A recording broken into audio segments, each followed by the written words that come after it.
And on that note, I will formally welcome you to the Patriot Ledger editorial board once again.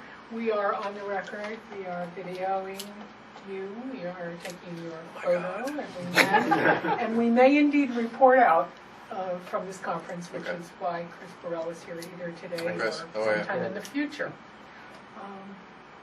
Your choice. Opening statement. Jump into questions as you wish. I'm happy to jump into questions. I mean, you folks have followed what we've been up to and what's been going on, I think, pretty carefully and pretty closely for the past 7 months. Some of the stuff has been surprising. I mean, I wasn't expecting. I mean, the Olympics weren't really even part of the conversation during the campaign very much, and then my first official event as governor was a press conference at 7 o'clock in the morning at the convention center, where they announced Boston had been picked by the 2024 committee, and then obviously there was a lot of back and forth around that certainly wasn't part of what I thought I'd be doing. And then within the first 3 weeks, we had the first snowstorm, which was the 3 feet, followed by the 2 feet, followed by the 2 feet, followed by the 2 feet, and then we had all the stuff with the T, which you folks know more about than anybody. My favorite visual from that whole period is the men and women out with the pink shovels working their way up the tracks to Braintree. And we had some issues with the budget, and I mean, and the whole issue around addiction, which you've covered quite extensively. So there's been no lack of stuff to do. Any regrets? I think it's a little early for that. I have said before that I wish I'd reached out to Beverly Scott a little earlier around some of the stuff associated with the tea and the snow.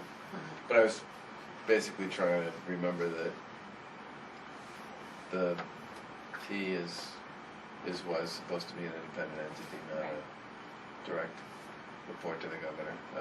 But for all intents and purposes, the worse the weather got, the more direct report became for all intents and purposes. People leaned on you. Yeah, sure. Right. And how will this winter look for We, commuters? I think we had a press conference in like April or May where we announced our winter resiliency plan for 2016, which I think a lot of people thought was kind of weird because it was April. Winter was over, but our view was no time like the present to start preparing for the next set of storms. And it's about an $85 million plan. It involves purchasing some heavy equipment. First of all, a lot of it was built off of conversations we had with other high snowfall, heavy winter transit and bus systems. And some of its equipment purchases, a lot of it is track repair and third rail repair, which is going on right now. And some of the delays that people have experienced, not so much during rush hour, but at other times on the commuter rail and on the rapid transit system are due to issues associated with work that's being done on the tracks and the switches and the signaling systems to prepare for the winter. I think I'm getting briefed on this next week, but I'm feeling pretty good about what we're doing, the lessons we learned, and all the rest as we head into next winter. So we have some snow removal equipment for the tracks, for both the commuter rail. Yes. But a lot of it's also about heaters and on the third rail, and heaters for the signals and switches, and So the snow fences. I don't even know about that one. I forgot. It was the snow fences. Just putting up some snow fences in areas that needed to have a little more containment. There's also a whole series of things you can do to prep and prepare the tracks, which we'll be doing as well. Are you finding that the contract company for the commuter rail are being as responsive as you would like them to be, in addition to the MBTA's operations themselves? You know, the interesting thing about Keolis is the go forward approach to this is going to be, to the extent it's possible, to create some shared interests around things like not just timeliness, which is literally like the only measurement associated with the whole contract, but in addition to that, cleanliness, fair collection,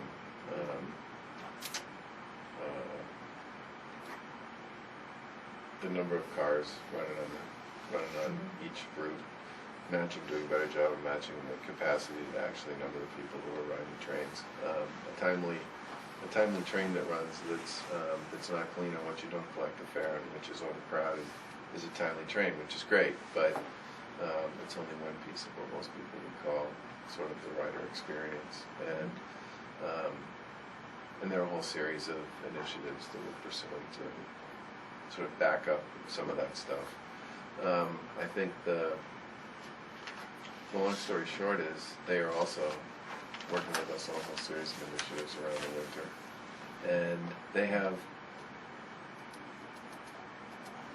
we have work to do, they have work to do with respect to that as well. How do you feel about expansion of the rail line towards South Coast? Well, we're doing the planning work on that, which is not inexpensive. It's, tens of millions of dollars, but it's like 50 permits of one sort or another that you have to get. Some of which are they're gettable, but they're complicated, and we're going to continue to pursue them. But the one thing I've said to people about this is the permitting process is sort of a 4 or 5 year exercise. It's not going to happen overnight, and the construction period is another 4 or 5 years. It takes a while. But overall, you support it. Yeah. Anything else on MBTA? No, but if we stick to transportation, and sort of move into Southfield, Yes. the state's commitment or not commitment to build the highway that will complete the infrastructure access to the development. Is there support for the Parkway, the $6 million state road project? I talked to Stephanie Pollock about that about 2 months ago. So.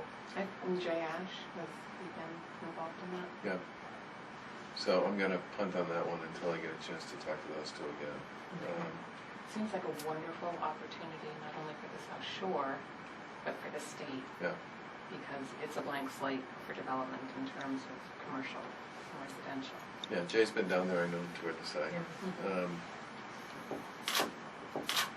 And the new owners have committed to water and sewer, where all previous owners. Yeah, I remember. Yeah. In any case, it again, as it always had been, has enormous potential, especially as part of a tech corridor, because it is a direct transportation line by car, by train, by tube. Yeah, I get that. And open to development, which is all Acres and acres acres and acres and acres. I don't know that much about the new owner. Who's the? We've met with them several times, Yeah. and though we've been skeptical of past owners and maybe a little hard on them, we are cautiously optimistic about their ability to develop this, their willingness. They today released a video of the first 100 days showing what changes they've made thus far, and what they've done that has made me a little. Is that hopeful. available on a link? It is. Yeah, I can send it. You too, to you. Please do. It just, they are bringing in the community. They're building a coalition among the 3 towns and the leaders and the residents. Well, that's what our reporting is. I mean, the video, I will say, is a masterful piece It is. of public relations that any Not a developer bad thing. would be proud to do. No, and not taking anything away from them. Our own coverage obviously has been a bit less cheerleading and a bit more I agree with skeptical. that too. But they've done what they've said they were going to do to this juncture, including, which I love, taking the abandoned aircraft hangar, cleaning it up, and immediately getting the new Ghostbusters movie to be filmed there, which starts in a week now, right? Right. And So I find that heartening. And I would say even more important than that was, I believe it was $1.8 million that they gave to Weymouth a month early so that Weymouth could apply it to the current fiscal year rather than waiting until the fall. That should show goodwill. Yeah, right, okay. It's just interesting. Everything we've looked at says they're legit. They certainly have all the enthusiasm in the world. Whether they carry through with more than Are the they local? cosmetic. Interesting. No, they're from North or South Carolina. From South Carolina. Right. That's where their business is, but the two principals in the business are from Massachusetts. Okay. UMass Amherst alone, one of them. He's the more somber one of the two. They have Okay. the yin and Yeah. yang. But worth looking into in any case. And we just have to wait and see. as we Like I go said, I along know with Jay was this. down there recently. Yeah. I haven't talked to him since he got back. Yeah. And I'm gonna now- see them both Friday. So But I'll Somerville's come back to you. filled up with the biotech, real estate, Cambridge, of course. Yep. Boston. Now you have all of this open space. Well, you punted on Southfield. I would describe it as a punt. It was That's your what you word, said. Governor. It was your I'm word. not gonna get ahead of my county Okay. secretaries on this stuff. I like that. That's very, Okay. yeah, good phrase. Public records. So let's just, all right, you want to go public records? Let's go public I was records. going to stick with So- geography, but go Well, ahead. there are limits Very to nice. what we can do without statutory reform, but one of the things we did try to do with a series of initiatives we're pursuing is to try to create some predictability and some sort of accountability around the performance of the administration with respect to responding to public records requests. We're also in the process of installing a software that will make it possible for us to do the kind of searches and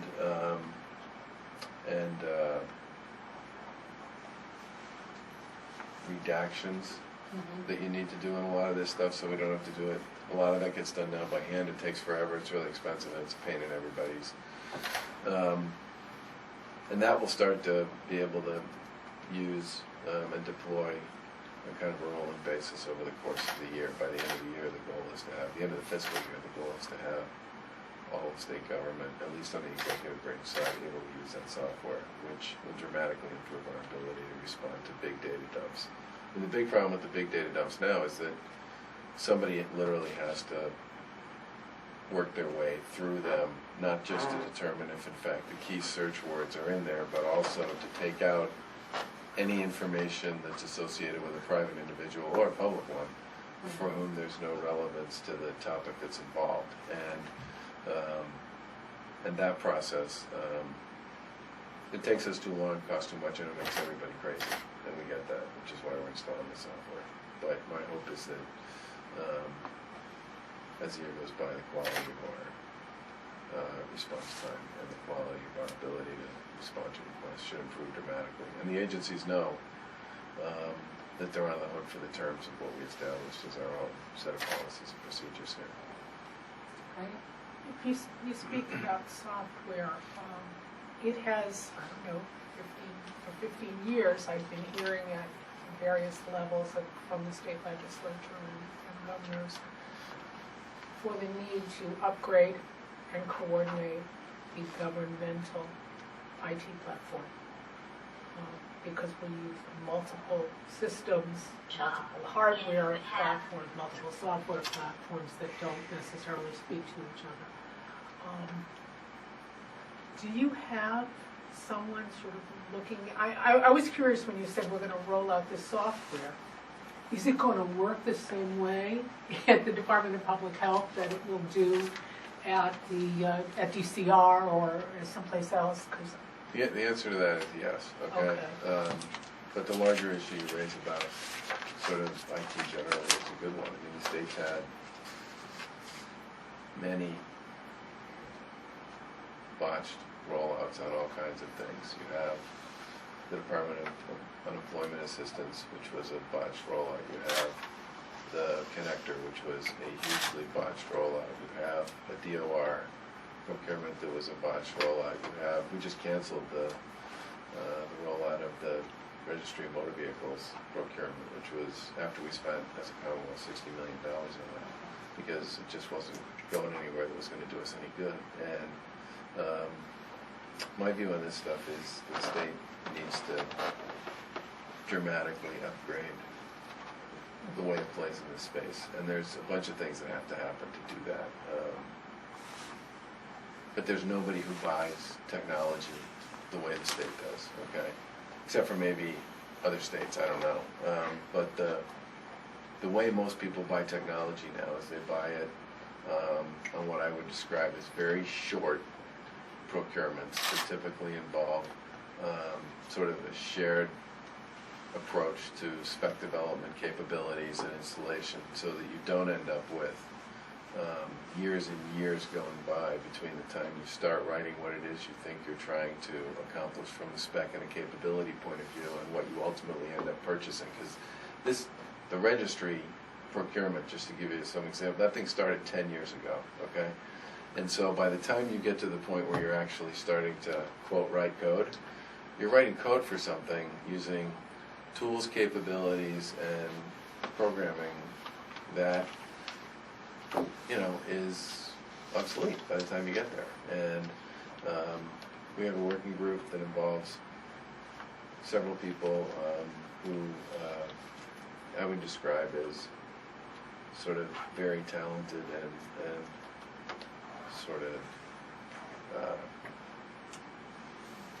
up to speed technology people who are putting together kind of a full view of all of the issues associated with the state's IT infrastructure and a plan for dealing with it going forward. It's not an accident that so many of these procurements have gone badly, okay? Because we're not using, it's not just a question of using the wrong process. We're also, we also need to upgrade the quality of the talent that we have that's playing in that area to begin with. Well, it sort of speaks to something that we've advocated for on a variety of levels, which is almost an extra governmental or a super governmental level of coordinated approach to a variety of issues, because that siloed effect of individual departments is almost irrelevant in the environment we live in. I mean, what happens in the Department of Recreation and Conservation ultimately is going to affect transportation, it's ultimately going to affect child welfare. It's all too much. And I'm wondering, do you see the need for a chief technology officer for the state who would have the authority to sit on everybody? Yeah, the answer is yes. Yeah. And this working group is basically made up of people from 3 or 4 different agencies, but in the end the goal is going to be to have in most big organizations, the way tech works is as a service bureau to the rest of your operation, and that's the way we think it should work as well. But we've also started to do a series of mapping exercises where you have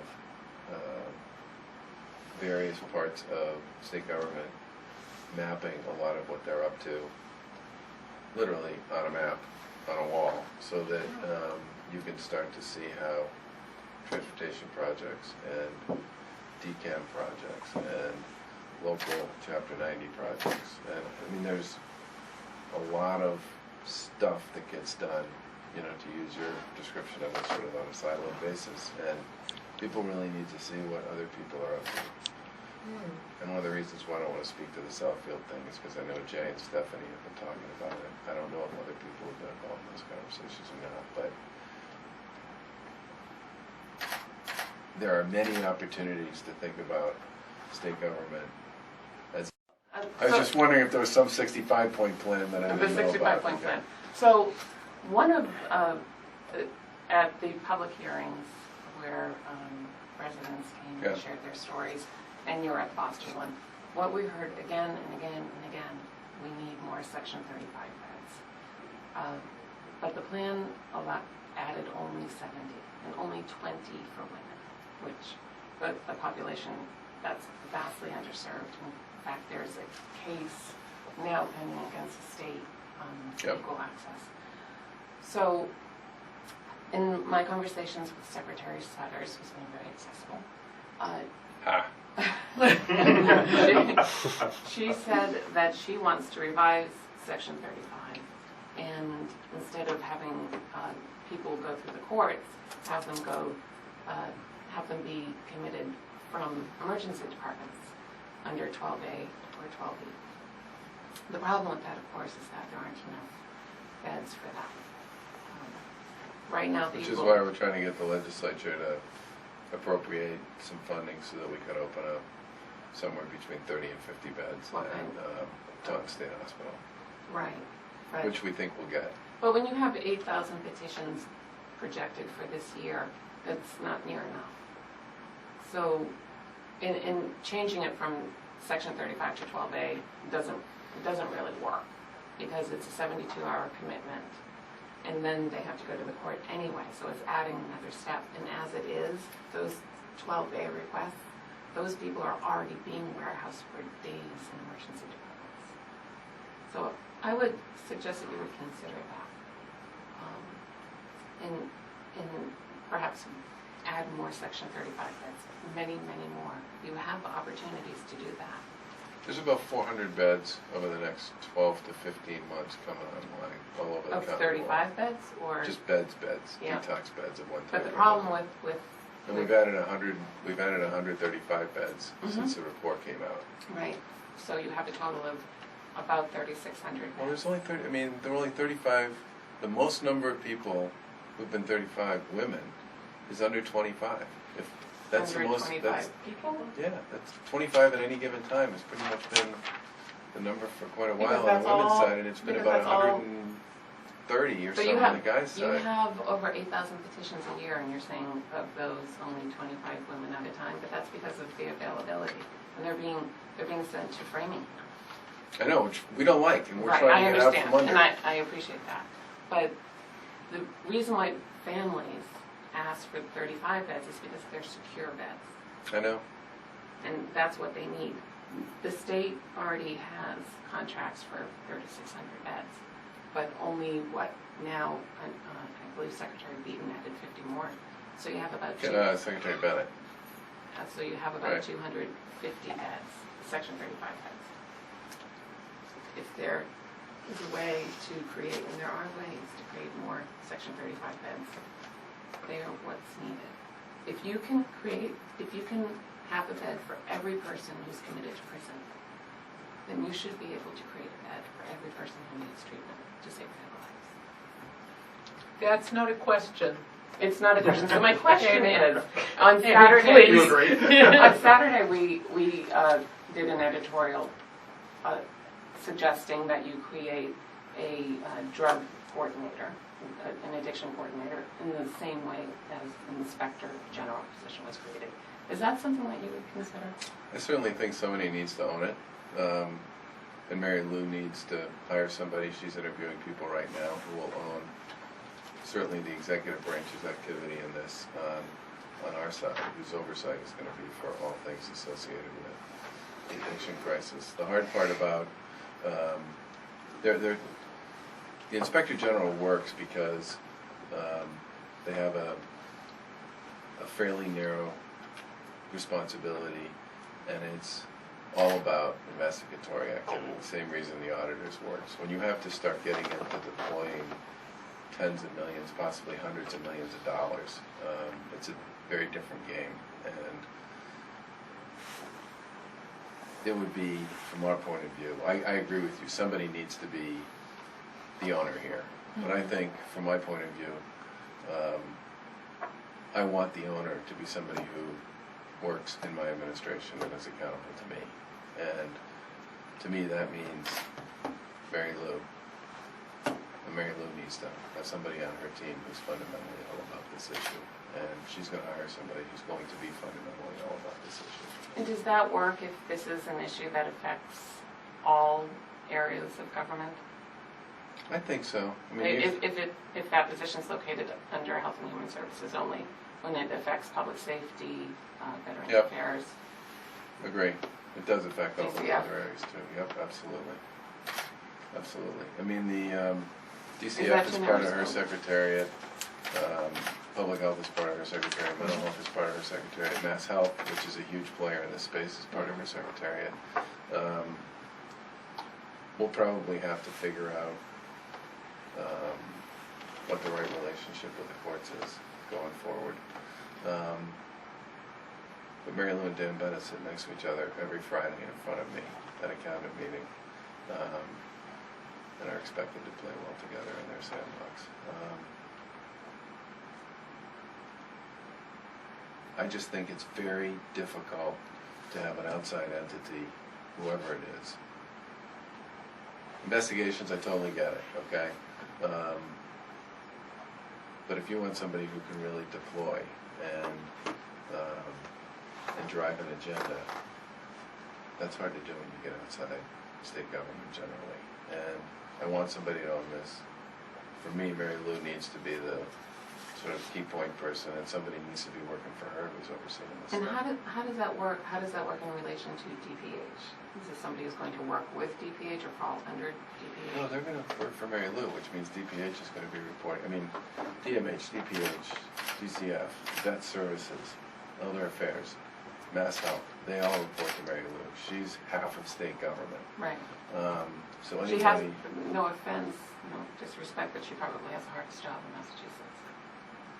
I used to have that job, so I would probably agree with you on that one. But I think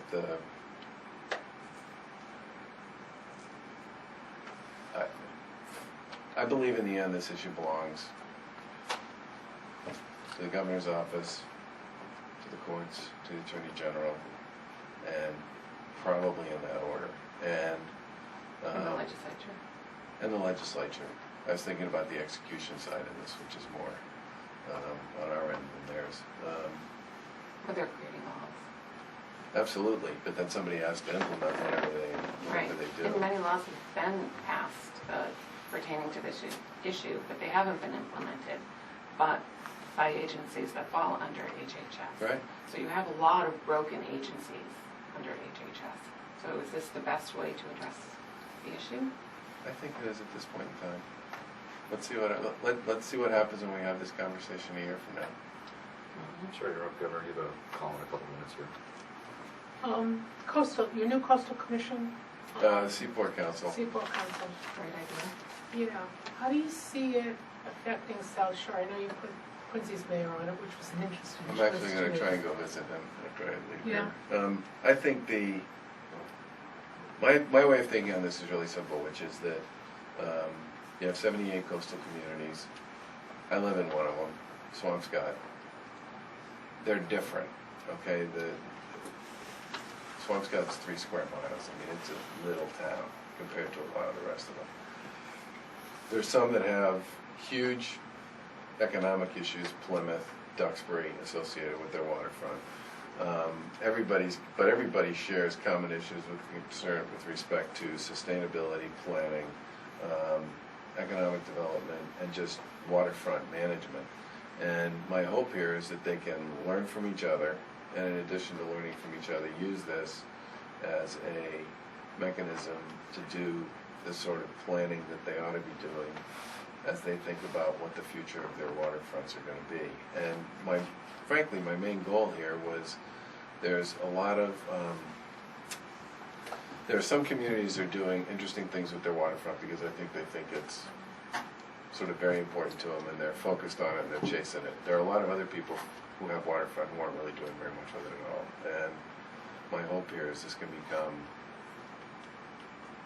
what I would describe as kind of a clearinghouse for best practices and best ideas with respect to waterfront management, sustainability, economic development, and all the rest. And believe me, there's a lot of different ways of thinking about this, depending upon what kind of community. Gloucester thinks about this differently than Salem does, than Cohasset does, than Marshfield does, than Quincy does, than Boston does, than McCabe does. And, but they all share this fundamental issue, which is they run up and down our coast, and they have real issues that we are all going to be dealing with associated with that. This is what Congressman Keating was telling us. Yeah. Have you reached out to Congressman Keating? No, but I will if you think this is something. This is what he's been working on, trying to garner federal dollars for economic and environmental sustainability of the coastline. Terrific. Yeah. let's see, when he was here, he was on this, and since he's come to represent the Cape with even more coastal land. The longest continuous Huge. district Yeah. in Congress. Okay.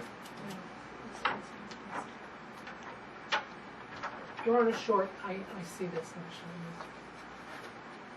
It's 8 months in, 7.5? 7.5. 7.5, all right, we're not counting. Some of us are.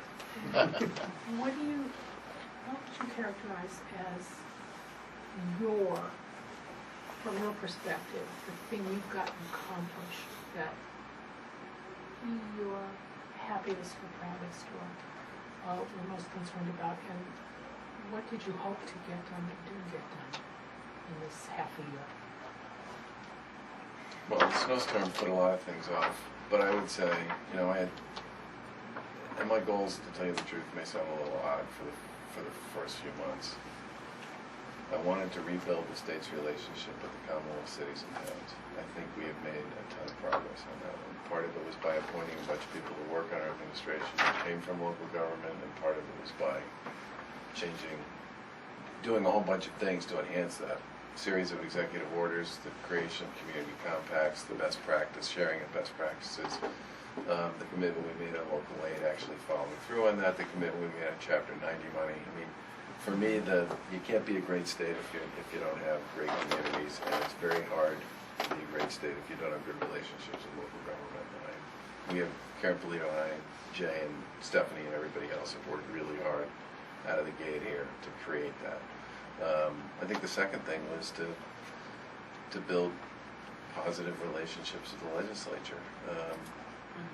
And one of the first things I heard from it's funny your comment, one of the first things I heard from a bunch of folks in the legislature was, I want to be able to meet with a cabinet secretary without a hall monitor.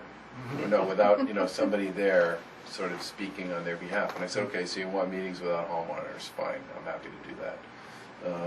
And so I think for the most part the legislature feels that we've been pretty open about letting them engage the administration on issues they care about in a way that works for them. And I think the third piece was to try to get a series of initiatives off the ground that involved either fixing things that weren't working or approaches to things that we felt were important. We will have a lot more to say about the registry between now and the end of the calendar year, but we're doing some interesting things there that I think are going to bring a lot of fruit. And it's had huge issues for a long time. The connector, the average wait time to answer the phone when we took office was an hour. It's now about 15 seconds, okay? And there's a ton of other stuff we're doing there as well.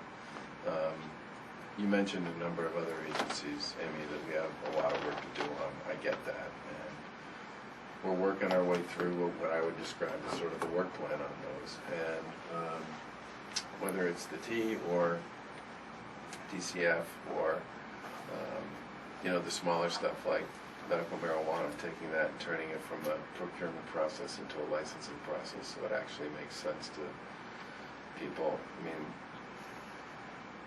and the opioid thing, which I started talking about during the campaign and during my inaugural, I mean, I believe we have a lot of initiatives that are going to help. But I've said this before, the momentum that underlies this issue is like nothing I've ever seen in my life. And it's not just here, it's pretty much everywhere. Time magazine wrote, I thought, a pretty compelling story about the fact that the painkiller revolution and the casual nature of the way we as a society adopted it have created just a mind-boggling addiction problem. And my goal is to take as much of the run rate out of that as I possibly can. Stuff is along functional hierarchical lines instead of thinking about the state as a regional enterprise. So one of the things I've got people working on, for example, is a map of all the property that's owned by everybody in state government, okay?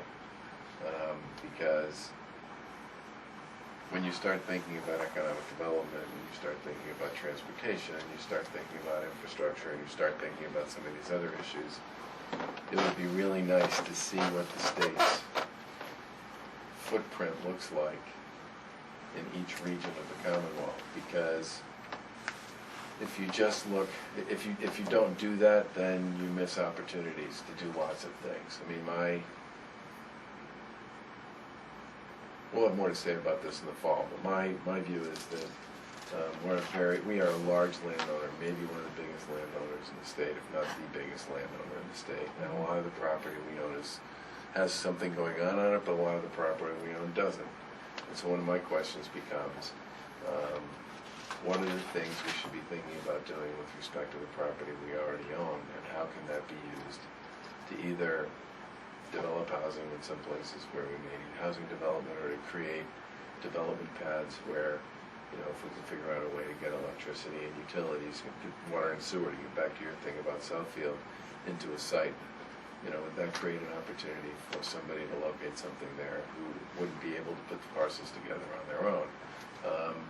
And it's not just a transportation and a DCAM issue. Public safety owns a ton of land too. I mean, almost every part of state government owns a lot of property, and we have not put that into any kind of an inventory that people can truly understand and leverage. And from my point of view, until you actually do that, it's not really an asset. You can call it an asset if you want to, but if you don't, it's not really an asset until you figure out what you can do with it.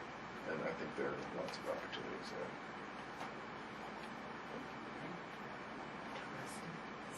You have an interesting job, Governor, if you approach it this way, to tell you. It sounds exciting.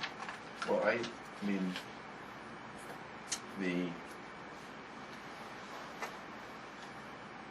every region of Massachusetts is different, and if you don't think about what our footprint is in each of those regions, then you are missing the holistic opportunity that you're talking about with respect to the way you think about how you organize what you do, where you make investments, where you pursue joint ventures, I mean, just all of that stuff. So. We're still talking about... Well, I'll give you another one. All right, sure. Back to one of your issues.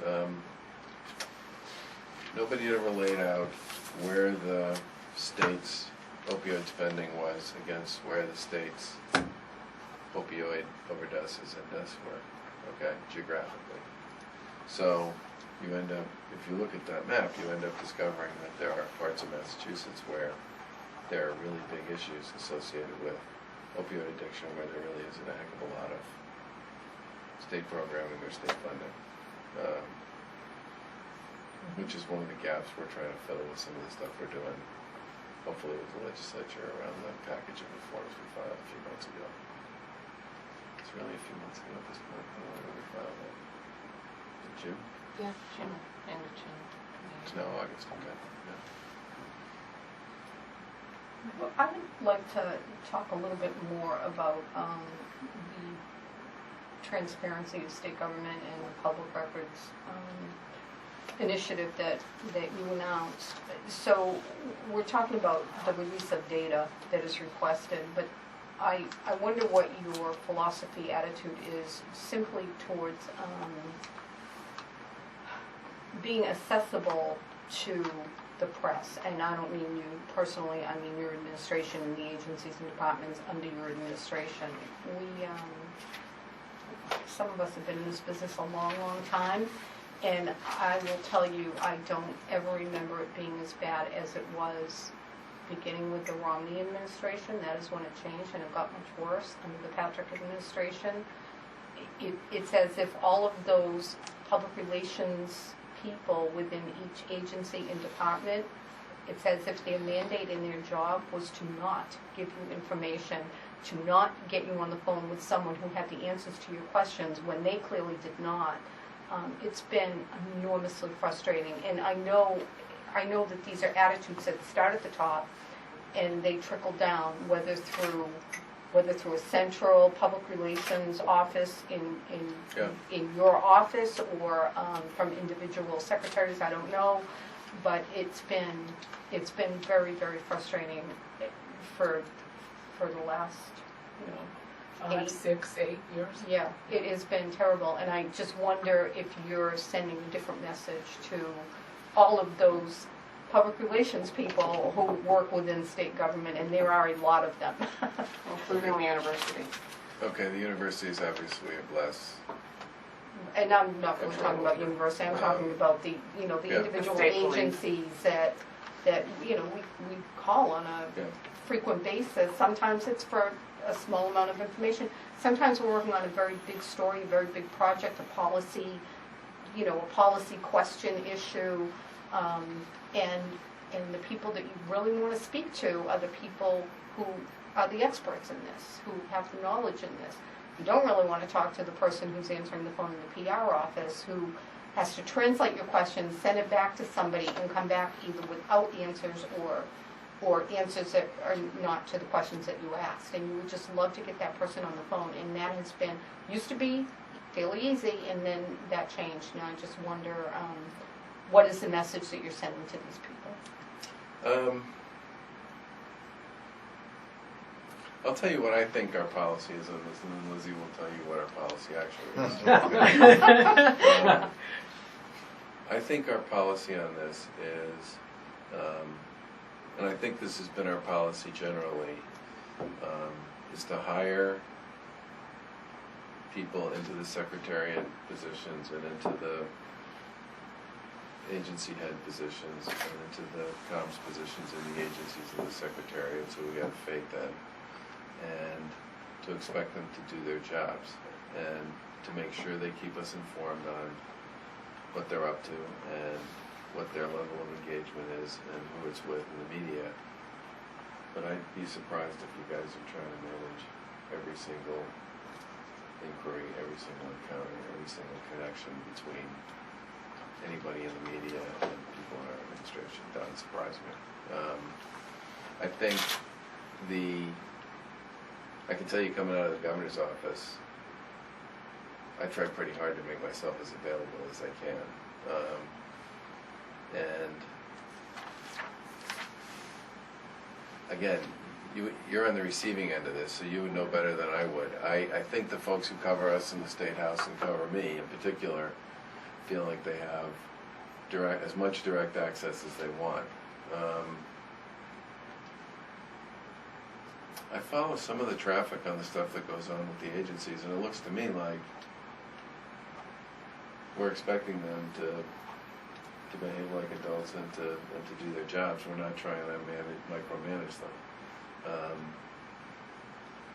But that said, if somebody's involved, somebody wants to talk to the T about something, which has my name all over it, one way or the other, we are probably going to want to know who they want to talk to and what they want to talk to them about, and then help them, and then make sure that we know that they're doing that. But we're not much on hall monitors when those conversations take place, are we? Well, we do keep in touch from the governor's office. We keep in touch with our secretariats and their communications department on a daily basis to find out what's going on. Because depending on what the request is, whether it's a public records request or if it's just a question or a follow-up, or wanting to speak with someone in particular, oftentimes it does involve our office, or we just want to, it could also be interagency, and it's important for everyone to be on the same page and understand what the requests are and what topics are out there. So I would say in general our philosophy is to get the media the answers to their questions as fast as we can and give them as complete of a response as we can, whether it's just verifying a position or getting a statement from a commissioner or whatever it may be. So we do really try to be accessible and quick with our responses. I think maybe the challenge sometimes is it depends on the degree of the request. Is it a public records request that could take a little while? Is it asking for an interview on something that might involve two agencies that could take a little more time to coordinate? But we do like to be responsive and attentive to all press requests, and we try to keep an eye on that overall. I would say to the best of our ability. Lizzie, I'm just going to jump right in with something very practical. What we wind up doing, I cannot remember the last time a reporter, without weeks of requests, got to speak to an undersecretary or a secretary or a head of a particular department when they called and said, we would like to talk to somebody about the moth infestation in the state. Instead, we don't get it from the horse's mouth, ever, and be able to have a follow-up question. What we're getting is from the horse's mouthpiece. And I'm sorry, but a quote from a public relations person that says, the spokesperson for, does not have the validity or the transparency or, frankly, the depth of the gravitas to a reader that hearing this from, it's like hearing it from me or hearing it from the intern, and Dylan, no offense to you, who's shooting the video, responding Looks about like a pretty question smart from guy. the Patriot Ledger. And he does a heck of a Whatever he job. trusts. But that's not the same thing. If a reader calls and says, what is the editor? I want to talk to the editor about something. What's your policy? And it gets put off, and the phone call, the answer comes back, I have a statement from the editor for you who says this. It doesn't work.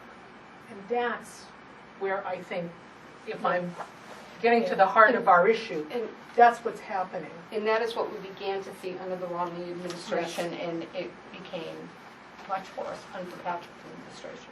Like, to the point that you simply could not, first you couldn't get information, and second you couldn't get a person who had any expertise in the matter on which you were reporting on the phone. You would just refuse, no, they can't. They can't. And some, for some big stories, you do a big piece on domestic violence, or you do a big piece on child support payments, like large stories that you can't get the expert on the phone because they just won't. And as I said, I think these attitudes start at the top and trickle down, which is why I was asking what your philosophy was or your attitude on it was. Well, Jay Ash has no trouble working and talking to the media. Stephanie Pollack, none. Mary Lou Sutters, none. Matt Beaton, none. Kristen Lepori, none. I mean, I don't look at my cabinet secretaries and see a bunch of people who are afraid of the press. So, Yeah, they all speak I- to the press. I mean, if you're having any Call real you. issues, let us know. Yeah, let us Call you. know. I'm Yeah. getting your copy for Good you. deal. Done. Let's move I on. mean, these are not Another rookies. I mean, these are people who have been around the public domain and the public eye The and in the governor media is not space for a long necessarily- time. No, I know, but my point here is, I got a lot of faith in those people. I'm not worried about them talking to anybody in the media. Okay. I'm really Thank not. you. I mean, I think for the most part, the administration is way more worried about me talking to the media than them talking to the media. Thank you. Okay. Before we move on, Shazzy, Yeah. could you just address, I think one of the real issues for us has been the state police, who have developed a national reputation for not being very forthcoming. As an example, we're fighting with them now to find out who were the drivers involved in a fatal crash in Milton on May 7th. And they're withholding it because the investigation is continuing. Ted Wells didn't take this long. Ted Wells was wrong. Yeah. Did I just say that? I wanted to ask you about that too. But this is basic information that we have for years been given, no question. If I were involved in an accident, I would expect my name to be released. I would not expect that a newspaper would have to fight for it. I mean, this is really, has been an eye-opener for me, and I've been involved for a long time. Is there something different going on with the state police? Obviously, there's new leadership, and I don't know if that's going to have an effect. But what is it with the state police, in your opinion, that sort of brings them so much flack from newspapers across the state? It's not, it isn't just us filing the occasional complaint. Well, they do. I mean, the answer is I'm not sure, and I probably ought to do a little more homework on this. But I do know that a lot of the data that they work with is handwritten. So when someone asks for a big file from the state police, it's very hard to give somebody a big file because they are not. They and many of the entities and the enterprises they work with don't.